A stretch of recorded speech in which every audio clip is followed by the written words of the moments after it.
Amazing. In the house. Excellent. Greetings, everyone, and welcome to the live stream.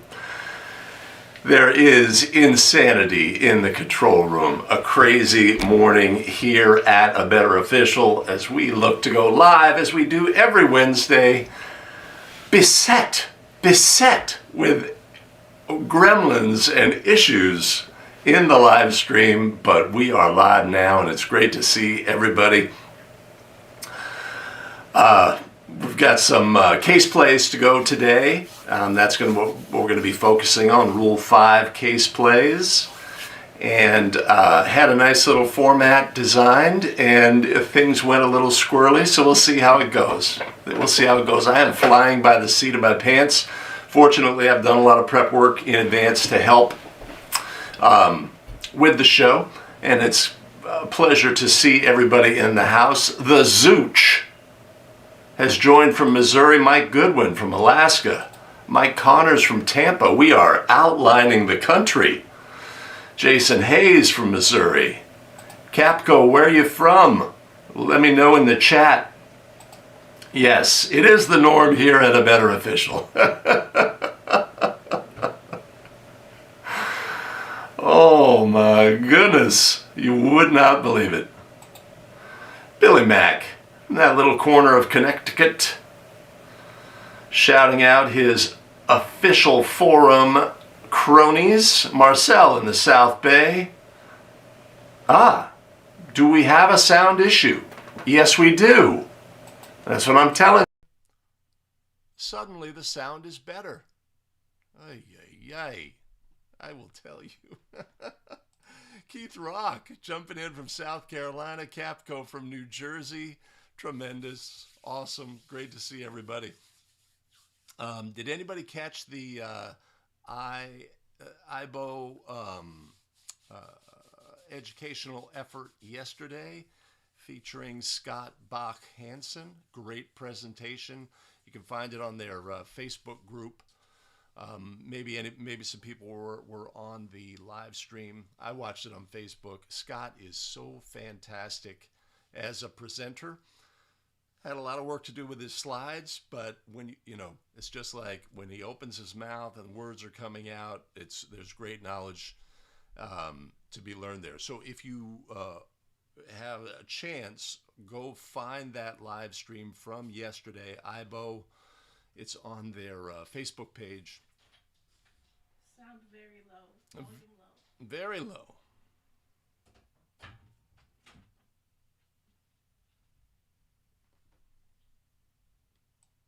Radio check.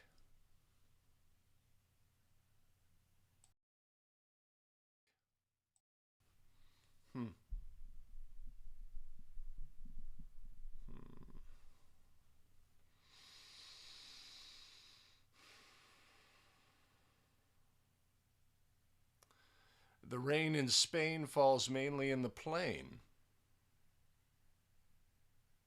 That's turned off.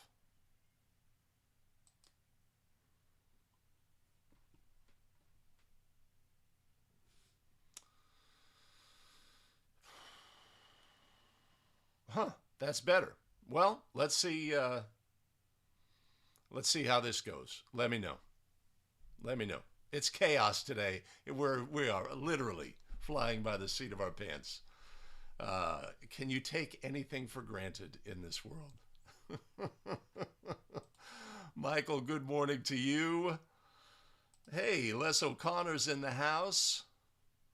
Chicagoland, we are warm here in the Bay Area, as Marcel can tell you. Okay. I will speak loudly and carry a soft stick, or we will see about that. Wait, which state carries a big stick? No. Ay, ay, ay. I don't think the rain in Spain is necessarily considered a My Fair Lady reference. Is it? Jeez. Ay, ay, ay. All right. Let's jump into the... oy, oy, oy. I am here to tell you.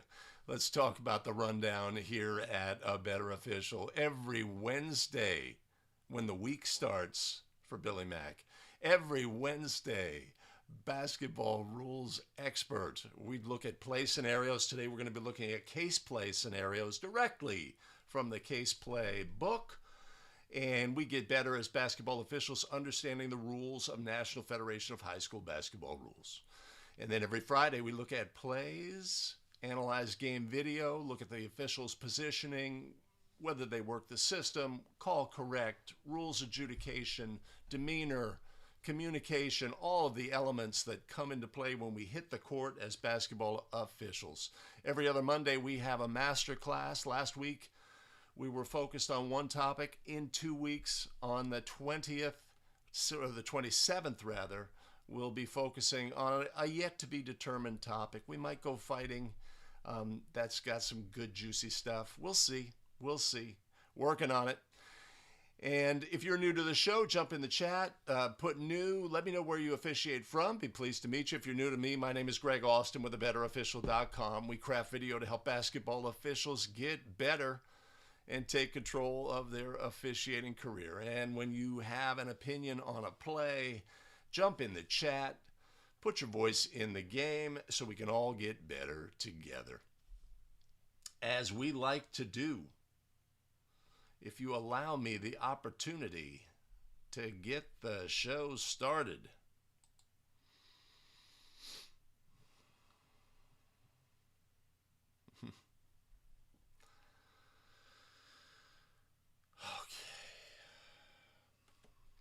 All right.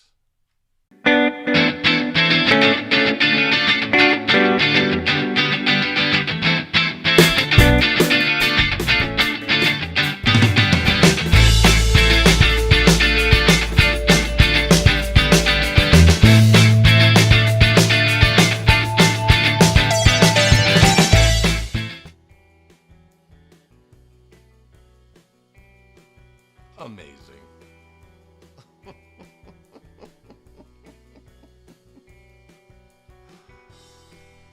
Ay, ay, ay.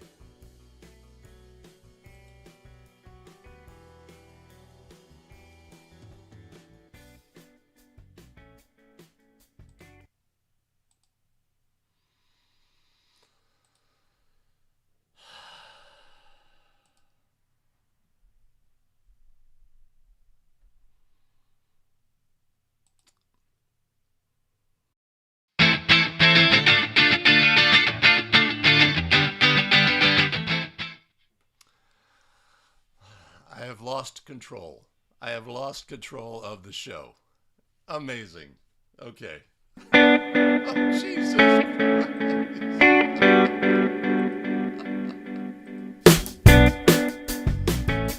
Oh, my goodness. I really have lost control of the show. I have no idea what I'm doing here. But it does involve this chaos that I'm exploring here. Whew.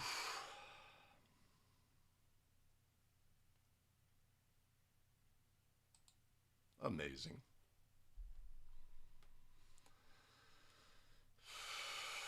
Yes, I'd like to reset, but at 6:59 some mornings, it's like I have to abort. I have to call this whole thing off. Ay, ay, ay. Let's see if I can get this show started properly. Okay.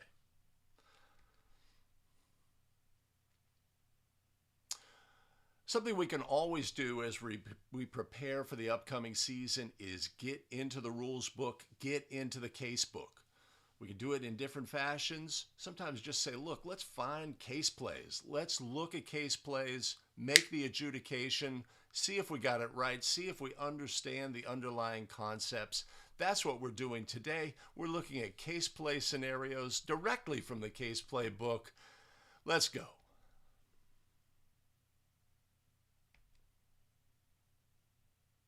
Ay, ay, ay.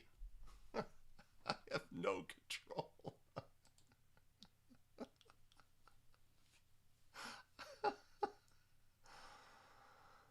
Let's go.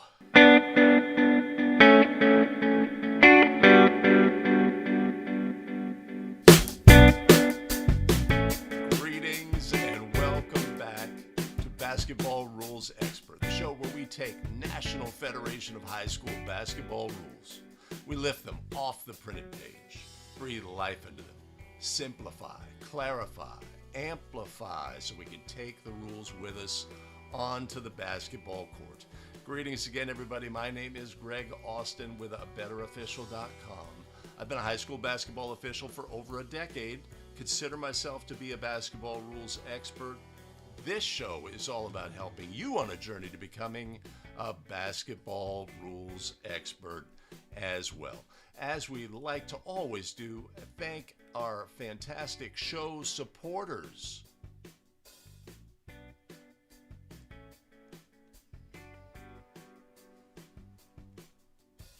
Jeet Gulati, Jose Lansung Jr., Brian Mackey, Tyler Matlock, and Thomas Hennian.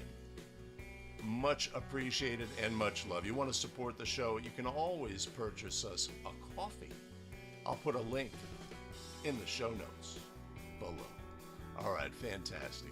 Today we're going to be looking at case plays directly from the case play book. We're going to be concentrating on rule number 5. So there's different ways we can go about the process of looking at case plays. We can open up the case play book and say, okay, case play 1.1 and start from there. Or we could say, look, I want to focus on technical fouls, go to that section. We're looking at plays. I want to focus on definitions. I want to focus on violations, etc.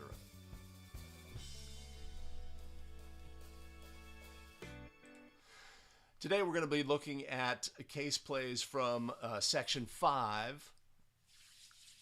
And we're going to try some fun things to get there.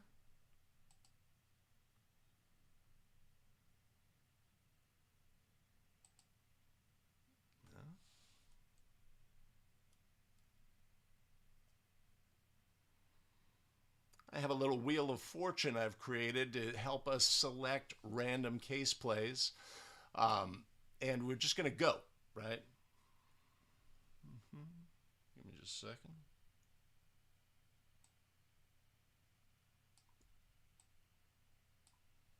Make that better. And we're just going to go. So let's jump into our very first case play and let's spin the wheel. See what we got.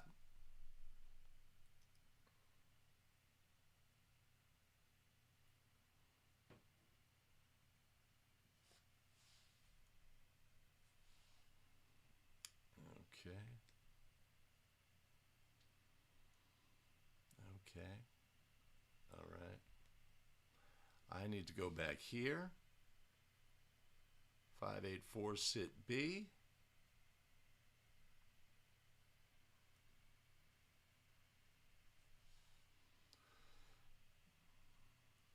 Then I can go here.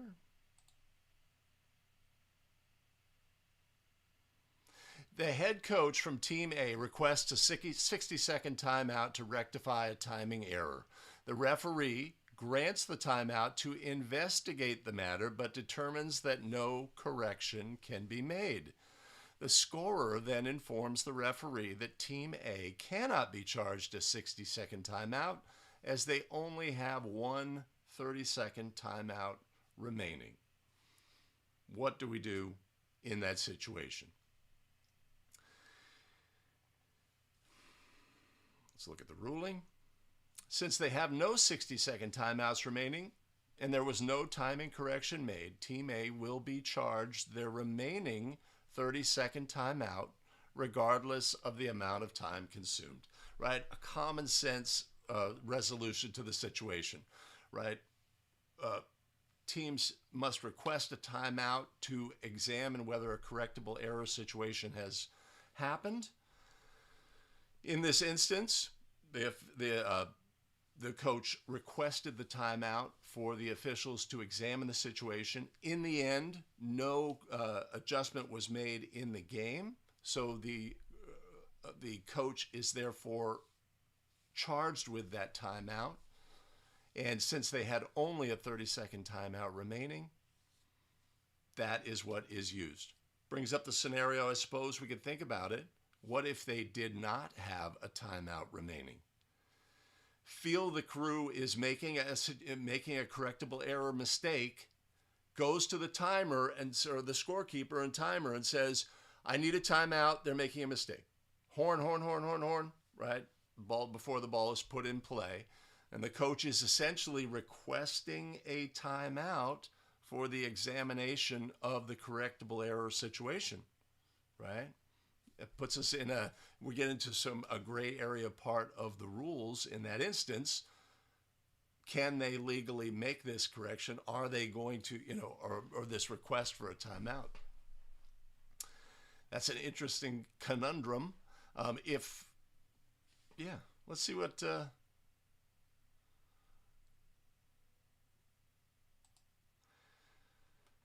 Billy Mack. So what would you do in that situation, right? The coach is out of timeouts and yet goes to the table to request a timeout to have the crew look at a correctable error situation. Are we going to, in any event, assess a team technical foul for an excess timeout in that instance, even if the correction is made by rule? I think we are in a sliver of the rules where we do not have a ruling.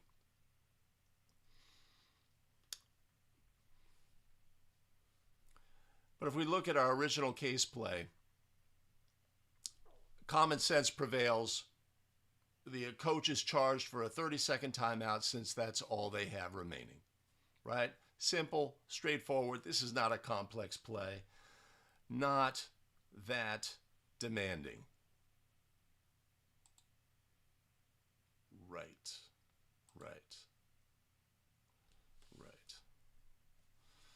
All right. Right. Okay. This is clunky business. Let's look at another case play. Let's pull one from the wheel.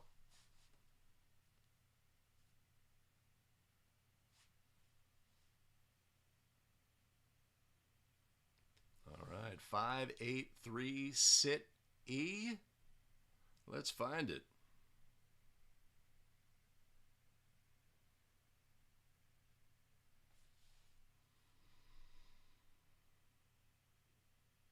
And take a look. A1 is dribbling the ball in his or her backcourt when A, the Team B head coach requests and is erroneously granted a timeout by an official, or B, the Team A head coach is yelling side out offensive instructions to his or her team and the official stops play, believing the coach requested a timeout. All right, so A1 is dribbling the ball in the backcourt or on the court. Team B requests a timeout. The officials erroneously grant the timeout to Team B. And in the second situation, the Team A coach is giving offensive instructions to his team. 5 out, 5 out. The officials misinterpret and grant a timeout to the Team A coach. How do we handle those two situations? Interesting, right? So when the Team B coach requests the timeout and the officials erroneously grant the timeout, Team B gets a timeout and must take the timeout, even though the officials granted it erroneously. So we don't have a situation here of saying, all right, timeout, Team B. Oh, wait a minute. Never mind. I made a mistake, so what have you, right? We are going to grant the timeout by rule. And we're going to eat that. Obviously, we've made a mistake. Team A was in control. Team A will get the ball at the spot nearest to where it was when the timeout was granted. That's the correct ruling on that play. Now, in the other situation, offensive coach yelling instructions, 5 out, 5 out. Officials erroneously grant a timeout. In that instance, we do have an inadvertent whistle, and no timeout shall be granted in that situation.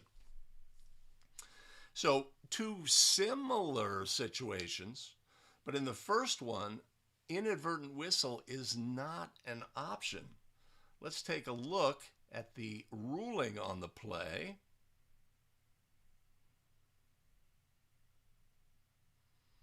In A, Team B is entitled to use the timeout since it was requested and granted. Once granted, it cannot be revoked, and it's charged to Team B. All privileges and rights permitted during a charged timeout are available to both teams. Okay? So,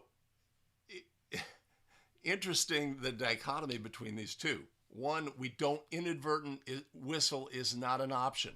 The timeout was granted, even though it was erroneously granted by the officials. Once granted, it cannot be revoked and is charged to Team B, right? And then in the second situation, an inadvertent whistle has occurred. Team A was not requesting a timeout, right? That's the distinction, and therefore should not be granted or charged with one. Play is resumed at the point of interruption. So, in the first situation, timeout was being requested and erroneously was granted. Therefore, the team must take the timeout. In the second, a timeout was not being requested, but was erroneously granted. In that situation, we have an inadvertent whistle by rule. So interesting to put the two play scenarios next to each other. As we've discussed in previous episodes, I have been that official who granted the timeout to the opponent just based on their matter-of-fact approach to request, hey, I need a 30. I've been that guy. Oh, mercy. Actually, since, you can just, yeah.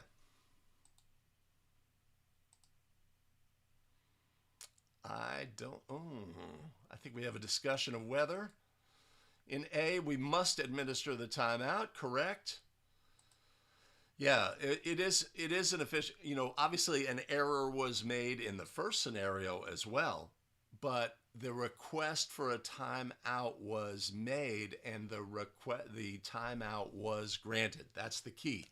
In the second scenario, there was no request for a timeout. The officials erroneously granted. So that's our difference. Skywarn's here.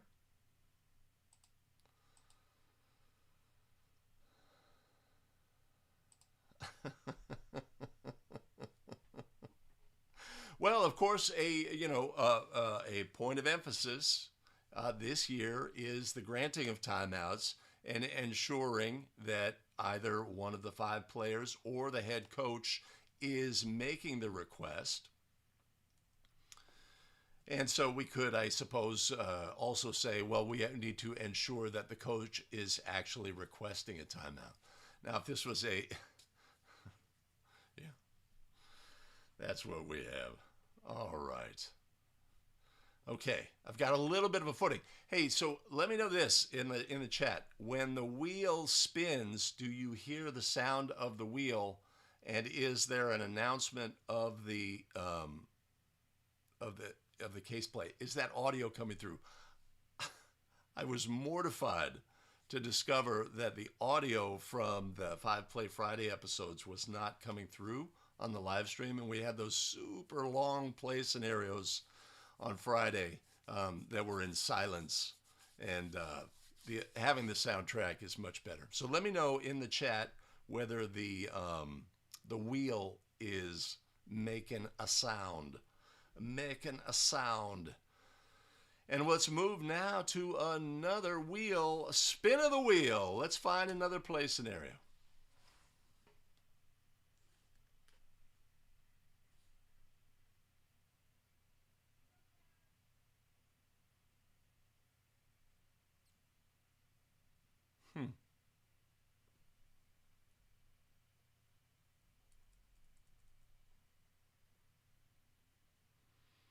Okay, well, I can't fix it. All right. Okay. 583, sit.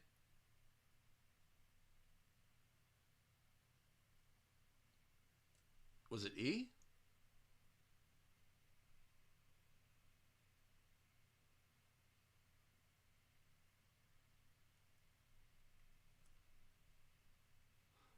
Five, eight, three, sit A.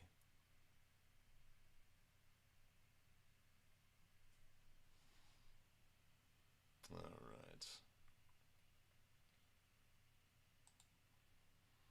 A1 fouls B1. The official who made the ruling moves towards the reporting area. A2 immediately signals the free official for a timeout. Momentarily thereafter, the scorer notifies the ruling official that A1 has fouled out. It's an odd scenario. So A1 has committed a foul. A2 immediately signals a timeout as the ruling official moves towards the reporting area. And momentarily thereafter, the scorer notifies the ruling official that A1 has fouled out. Okay, so first of all, a request for a timeout shall not be granted until all reporting activity has taken place. That's just a basic.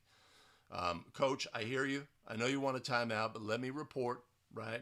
Fouls on A1, pushing, 2 free throws, and then we can address timeout requests in this instance.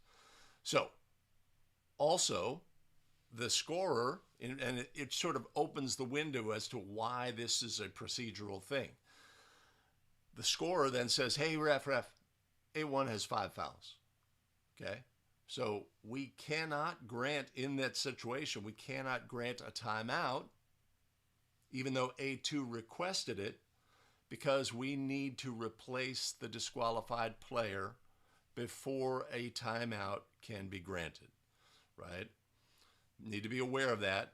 That's the first order procedure. Coach, A1 has 5. I need a replacement. If we need to go through the process, give me a horn. 15-second interval begins.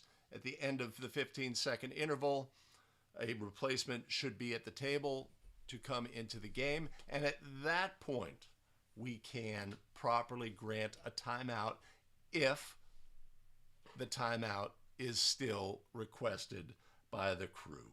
So let's take a look at the ruling on the play.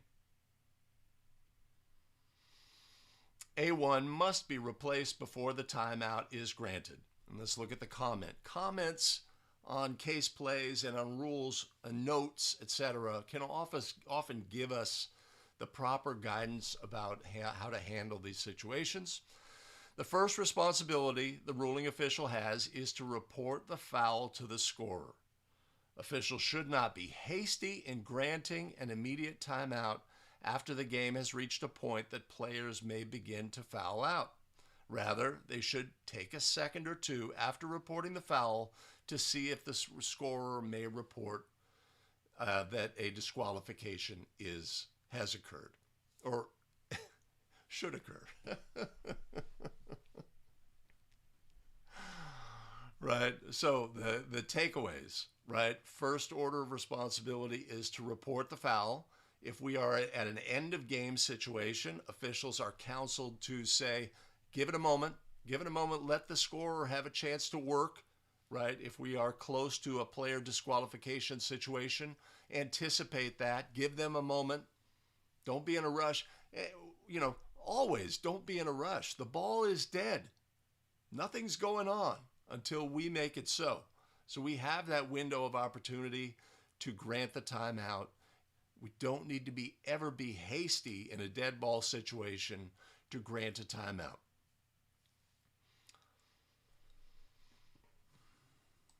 Thank you, Zooch.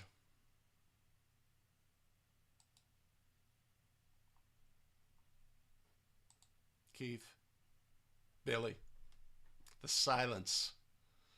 The silence. I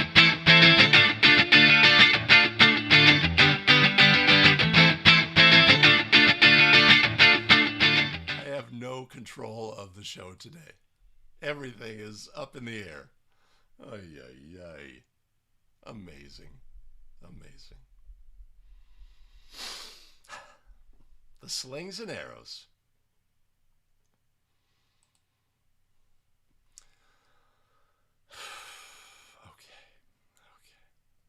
All right. Our wheel is paring down. What happens when I go there? Yeah, okay. Let's spin it one more time.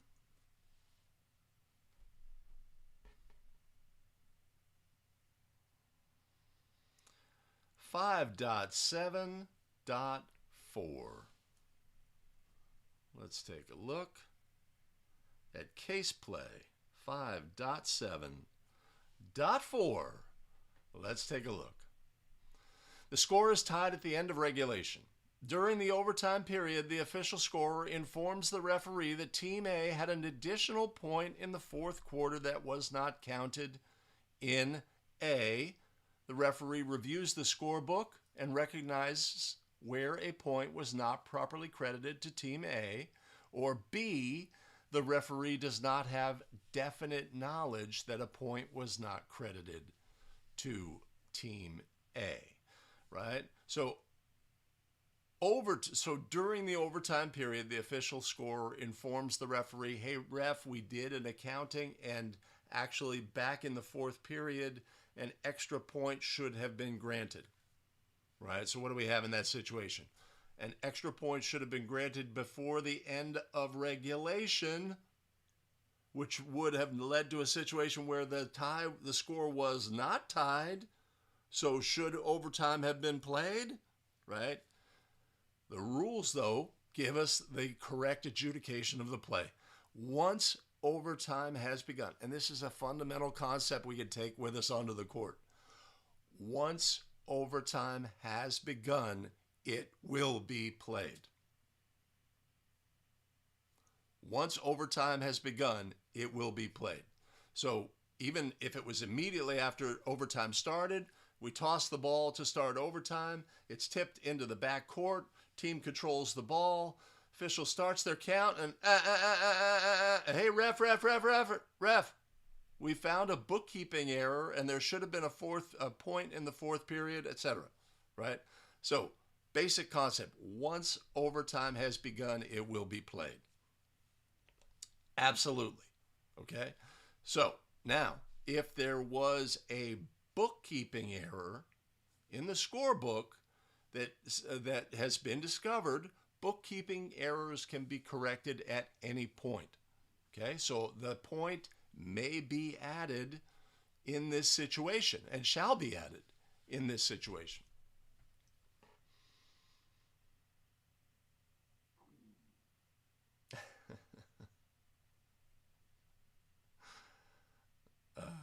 Let's take a look at that play. So our selections, though, are the referee reviews the scorebook and recognizes where a point was not properly credited, or the referee does not have definite knowledge that a point was not credited. Let's take a look at the ruling.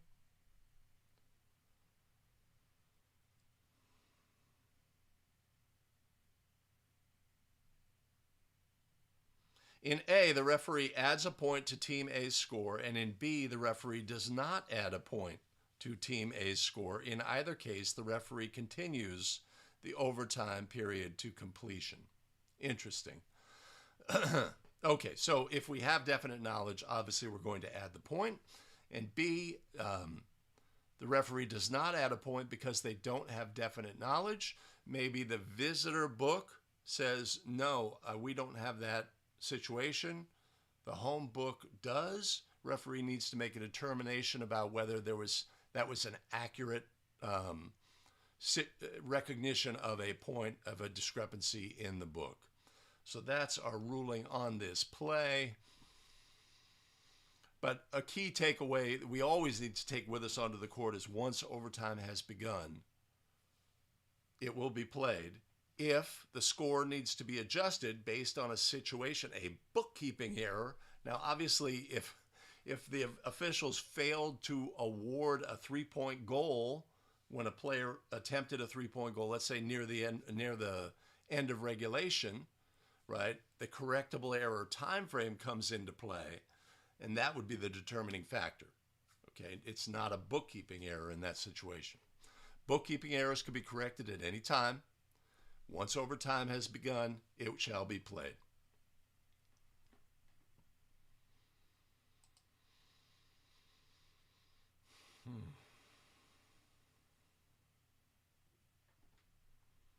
Straightforward. All right. All right, we're paring it down. Let's spin the wheel one more time.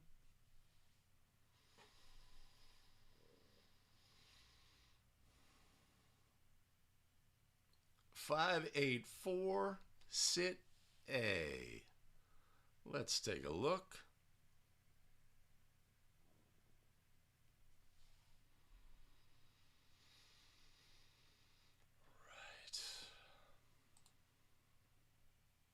The appeal of the coach of Team A to an official made while the ball is dead and the clock is stopped is made when it is too late for correction of an error. That's vaguely worded. I suppose the ball is dead. The officials are about to administer the throw-in. The coach from Team A says, hey, you're making a mistake. There was a correctable error. Free throws should have been awarded there, etc. And so I guess the question here is a timeout being requested as a result? Let's take a look. Following the conference, the 60-second timeout remains charged to Team A, and they are given the privilege of utilizing whatever time remains. The official will terminate the discussion with the coach immediately upon making a decision. If the discussion takes more than 1 minute, only one 60-second timeout is charged. Okay. All right. So this is a formal request by a Team A coach to the official. I want you to review this correctable error scenario. Basically, whenever a coach is making that request, they are actually requesting a timeout. And in this instance, there's clarification that, first of all, if the officials take 3 minutes to sort out whether a correctable error has occurred, still only a 60-second timeout is charged to the coach. This is a poorly worded situation, but properly clarifying ruling on the play.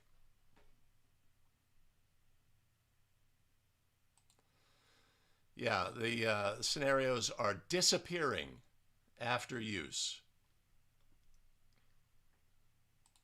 Impossible. It cannot happen.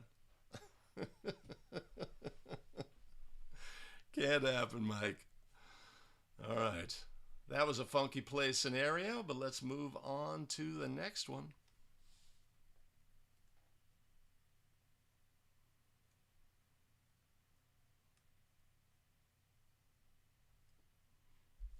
All right. 5.7.3. Let's take a look.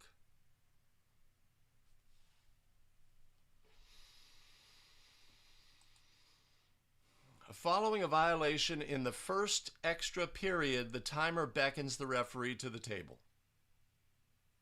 The timer informs the referee that by mistake, the period started with A, more than, or B, less than 4 minutes on the clock.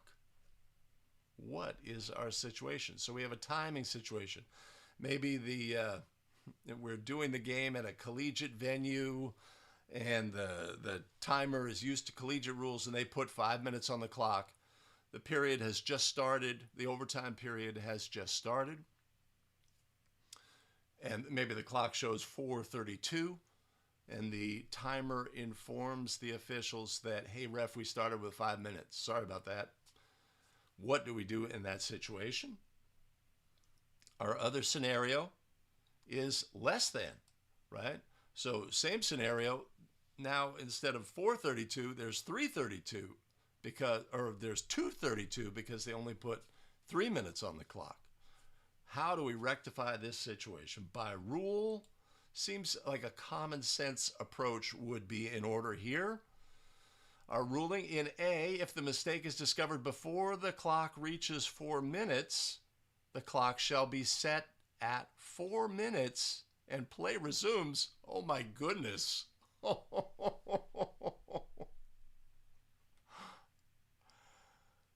If discovered after reaching 4 minutes, no correction is allowed.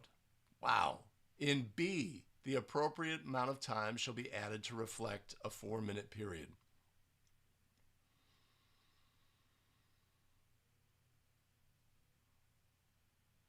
Okay, so following a violation in the first extra period, the timer beckons the referee and says, "Ref, the period started with more than," right? So we have the 5-minute scenario. Let's say it's at 4:32. If a mistake is discovered before it reaches 4 minutes, the clock shall be set at 4 minutes and play resumed. So in A, at 4:32 is showing on the clock, the timer put 5 minutes up by mistake. We set the clock to 4 minutes and run from there. Wow. I definitely would have got that wrong. Holy Toledo. And in B, in B, where it was, 2:32, because only 3 minutes was put on the clock, the appropriate amount of time shall be added to reflect a 4-minute period, right? I assume that would mean, okay, we're going to add 1 minute at that point, and the clock shall now show 3:32. We're not going to reset up to the 4-minute mark, but is that, would that be your interpretation here as well? Holy cow, that is some crazy stuff. I definitely would have got that wrong. I would definitely have gone with, we're going to put 3:32 on the clock, but the rules, case play says in that instance, obviously something we need to avoid, right? And, have the proper amount of time on the clock when we start overtime, although, right, if we think this through, at some levels, and in some situations, league rules, etc., sub-varsity games may have 7-minute periods. I know we have a league here locally. JV and freshman games are played with 7-minute periods, and the overtime is 3 minutes and 30 seconds. So you could have a situation where, in that instance, 4 minutes was put on the clock by the timer who's used to doing varsity games, and at let's say at 3:45, hey ref, we made a mistake. It should have been 3:30. What do you want me to do? Right? So in that, we would look at this case play, and the case play says put 3:30 on the clock, even though we've used 15 minutes of time. Put that amount of time on the clock, and we'll go from there. Interesting scenario.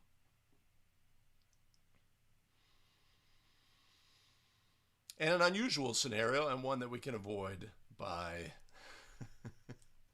ensuring the proper amount of time is on the clock. All right, let's spin the wheel one more time.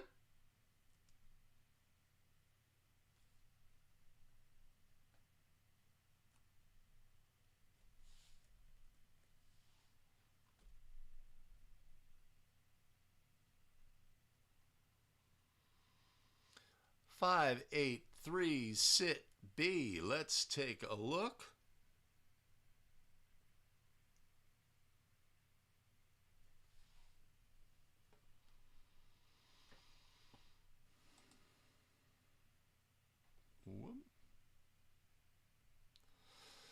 The head coach from Team A requests a 60-second timeout to rectify a timing error. The referee grants the timeout to investigate the matter, but determines that no correction can be made.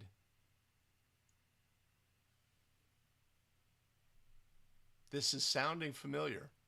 I think I've made a mistake. Which is par for the course today. All right. Let's spin it one more time.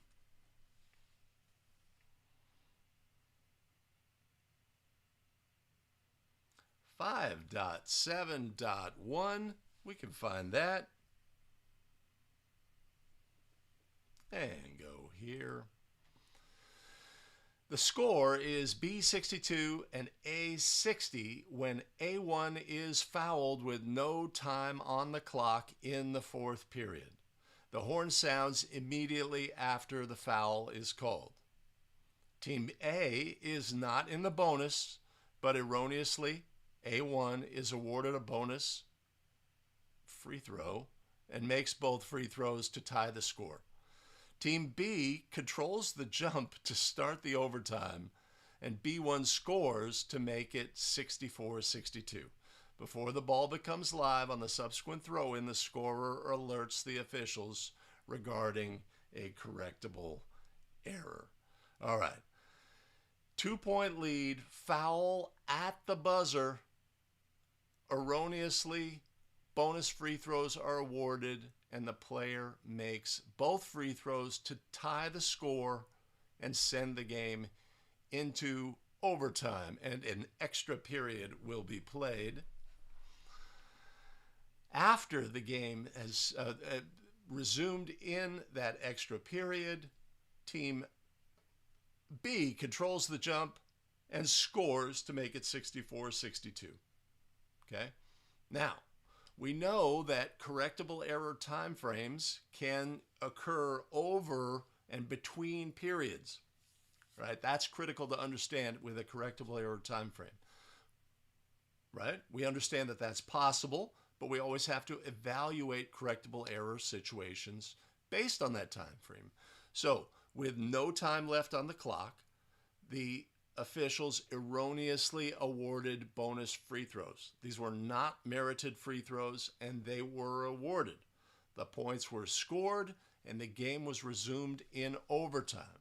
Right? So if we think about what's our correctable error time frame in overtime where we could, this is a great play scenario, where we could correct the score. All right, this is it. This is it. Okay, let's think it through. We're in overtime now. We toss the ball. The ball is tipped and controlled by Team B in the backcourt. Right? This refers to our play scenario from earlier. Bop, bop, bop, bop, bop, ref, bop, bop, bop. Right? Our table says, wait a minute. We did not have 7 team fouls. Those were erroneous free throws. Right? The clock shows 3:45 at this point, and the officials are presented with this situation. How would we adjudicate that? Right? That's one thing we have to consider. But let's also think about our play scenario as it's going here. Team B controls the ball, they go down, and they score. Right? This is something different. So now our correctable error time frame, let's evaluate it. The ball, erroneous free throws were awarded. The ball became live in the overtime period. Team B went down and scored. The ball became dead. Live, dead. Both scenarios really exciting and interesting. Let's look at the ruling on the play. The error is corrected by canceling the 2 erroneous free throws. However, once the overtime started, with the ball becoming live, the extra period cannot be canceled even though the points were. The score is 64-60, and the overtime continues with a throw-in by Team A. Right? So, our correctable error time frame, the ball became live in overtime, team controlled it, went down, scored, the ball became dead. Before the ball becomes live on the subsequent throw-in, the scorer alerts the officials regarding the correctable error situation. We are within our correctable error time frame. So, we're within the correctable error time frame, even though it spanned between periods, okay, into overtime. And if the correction was made, right, then we wouldn't have played overtime. Even those things are true. Once overtime begins, we're going to play. We can make correctable errors adjustments at that point, and that's what the ruling is on this play. Corrected by canceling the 2 erroneous free throws, even though that would have meant we didn't play overtime. However, once the overtime starts, with the ball becoming live on a jump ball to start overtime, it's when the ball is released by the tossing official. The extra period cannot be canceled even though the points were. We have the correct score, and we're going to resume with an end line throw-in, non-designated spot throw-in, right? So a great scenario to think through, right? All of the basics, okay? Correctable error time frame can span periods. Once we start overtime, overtime will be played. We can make corrections, but we're going to play overtime in that situation. A great scenario, right? So we go back to the first scenario where the ball is tossed, and as soon as Team B has the ball, or even before Team B has the ball in the backcourt, the timer is like, hey, don't play overtime. We've discovered, we found a mistake. Once overtime has begun, it will be played.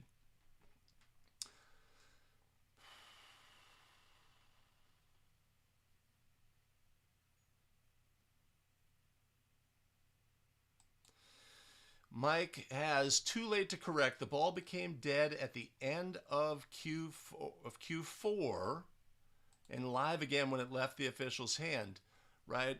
But the clock has not run in that instance, right? The ball became live, dead for the administration of the free throws. But when the ball became live and the clock properly ran is when our correctable error time frame begins. Right.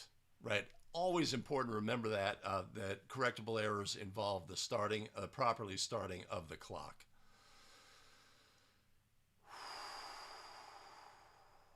Okay. All right. Let's spin it. We're down to 2 scenarios. Make your bets.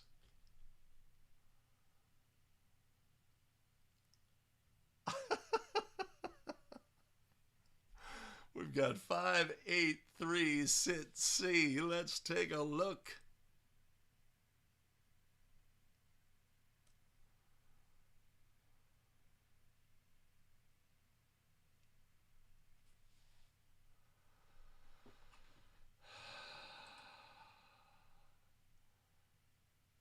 A1 fouls B2. The scorer notifies the nearest official that this is A1's 5th foul. The official notifies the coach of Team A of the disqualification. The official then instructs the timer to begin the 15-second replacement period. The official then notifies A1. After 10 seconds have elapsed, the captain of Team A or the captain of Team B requests a timeout. Super simple, right? When we have a player disqualification, nothing will happen in the game until the replacement player has been beckoned onto the court. Really simple. And having a basic understanding of player disqualification, again, is something that we could take with us onto the basketball court. When we have a disqualified player situation, we're not granting any timeouts until the replacement player is in. We are in no rush to grant timeouts in that situation. That was the comment on the previous case play. No rush, ball's dead, dot our I's, cross our T's, get that player in the game. Team A, you want the timeout? Hey, let's grant the timeout. Team B, you want the timeout? Let's grant the timeout. Right? Simple and straightforward.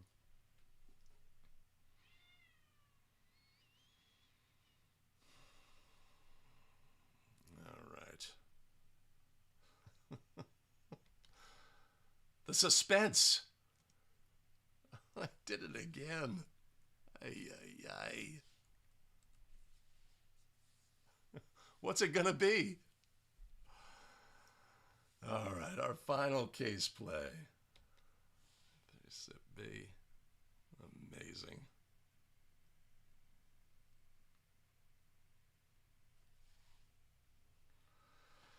Let's take a look. Okay, this is a good one. Following a timeout, both teams are at the sideline with the respective coaches after all signals have been given prior to a throw-in by Team A.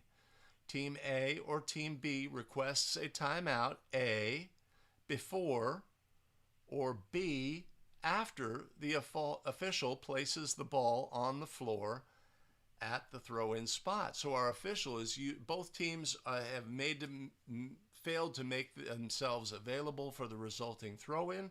The official puts the ball on the floor at the throw-in spot. Right, so we need to know what that means. The ball is now available to the thrower, and the ball has become live in this instance. Those are key components as to who can request a timeout after the ball is at the disposal of the thrower and the ball has become live. Or obviously those things go together, right? So that's the essence of this play scenario. So if Team A, who when they have the ball for a throw-in, has license to request a timeout, whereas Team B, after the ball has become live for a throw-in, does not have license to be granted a timeout.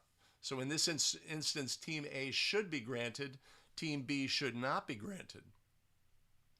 Let's take a look.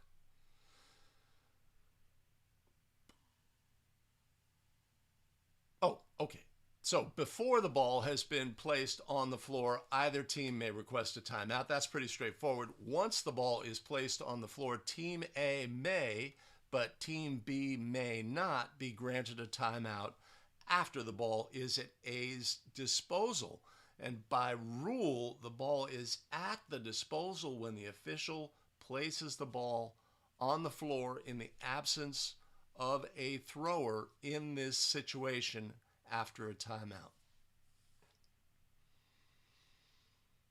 So, a good scenario, one that gives us, makes us think through when the ball becomes live on a throw-in in this situation, using this procedure when teams are not making themselves available.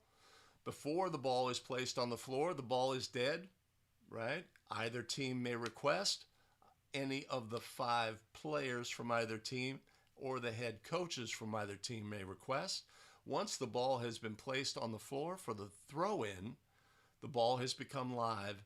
Team B no longer has the ability to do that. Now, based on our previous scenario, Team B coach says, timeout, timeout. Official grants the timeout. What happens next? Team B is granted the timeout erroneously. They must take the timeout, etc.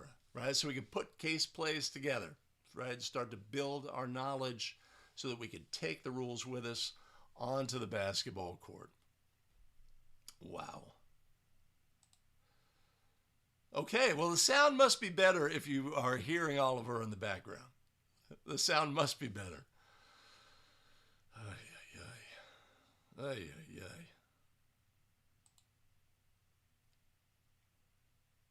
Huh. Okay. Well, so one of the things that Scott Bach-Hansen talked about is being aware of what is expected of you, right? So it's easy to say, well, NFHS has this rules book, and the rules book say this is the procedural thing, how we should do it, right? And then you have an assigner who's responsible for assigning you the games, and you have an association, and the assigner says, hey, this is not how we want these games handled. We want them handled in this fashion. If a coach is unruly, if they're out of the box and making any sort of gestures to you in disgust, you must assess a technical foul, or I'll tell you what, I'll find some officials who will in that situation, right? Right? They can dictate how the games are expected to be adjudicated. So Les has a situation where definitely frowned upon in this area, right? We don't want to get to that point. Let's get the teams out, make this resumption of play procedure a last resort scenario. In general, right, of course, just like with a lot of things, we have the ability to have sort of a ladder of escalation, right? We can do resumption of play in a super slow motion fashion. I mean, we could say, look, team's not ready. Boom, ball on the floor. Let's go. I've got my count. They have the responsibility to get over here. I'm like sort of doing it by surprise.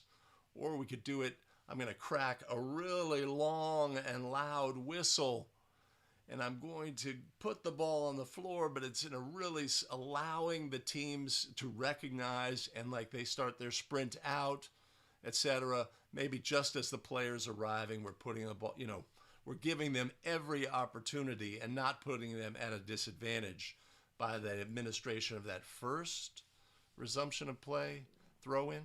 So there's different ways to handle that, but you always have to be, the bottom line is when in Rome, do it, straightforward.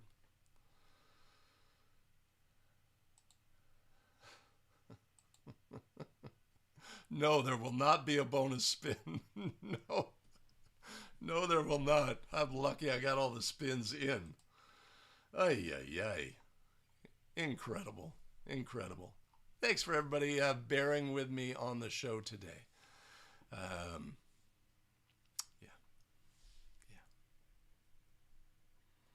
Appreciate it.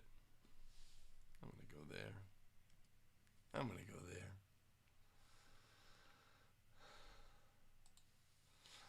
And like Lisette, alludes to, there's different ways we can avoid, right? So we want to avoid that resumption of play procedure, right?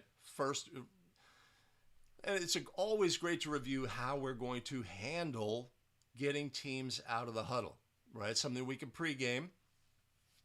Maybe we know something about this team. Team A is slow out of the huddle, right? They are consistently. That is their MO. That's how they handle it.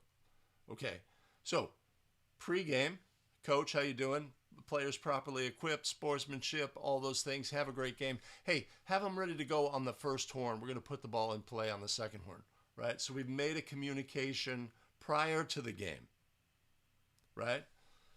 That's what we expect.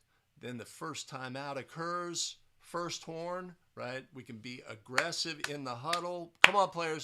Everybody, let's go. Ball's coming in, right? Maybe they are still slow out of that situation. We've given them every opportunity, right? And they are still slow out of that situation. Maybe on the next one, we go to that slow-mo resumption of play, or at anywhere along the way, we want to say, look, the carrots have not worked. Here comes the stick, and put the ball on the floor. All of those options are available, all that escalation of how we're going to handle the situation. We don't have to come out breathing fire and they're not, ready to play on the second horn. Boom, we're going to put it down, right? That's an approach. You can take that approach. Yeah. Yeah, I like both officials, or especially in a crew of three. I like both officials approaching both huddles at the same time, first horn, right? Getting them out, equally. We're not like prompting this team and letting this team, go. Treating those equally by rule. Okay, this is gonna be some salad. Okay.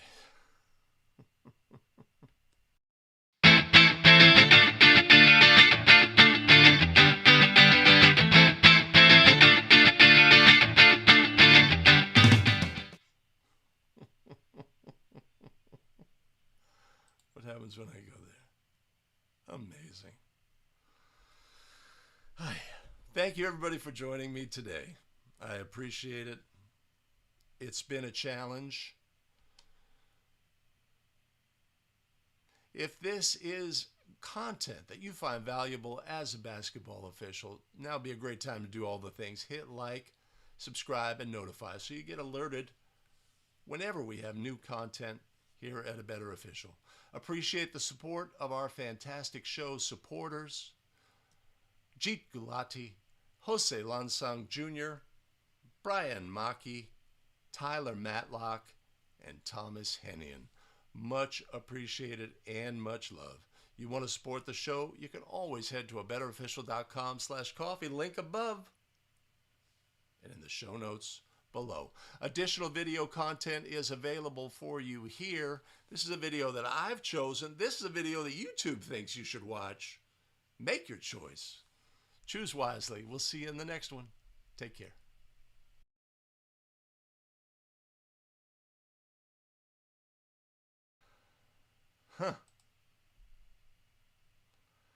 Sound issues all day long. Amazing. Thanks for joining, Keith. A rough episode from the studios. Yeah, so I want to do some things with the wheel. Obviously, this is kind of clunky. Room for improvement. The biggest room in the world is the room for improvement. All right. Cool. I need to wrap it up and hit the road. I've got some things I have to take care of.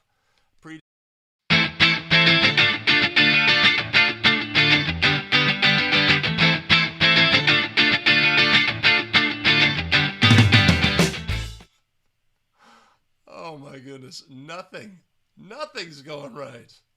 Stream Deck's broken. Yes, I have to wrap it up. I've got to do some things. I appreciate everybody joining today for this.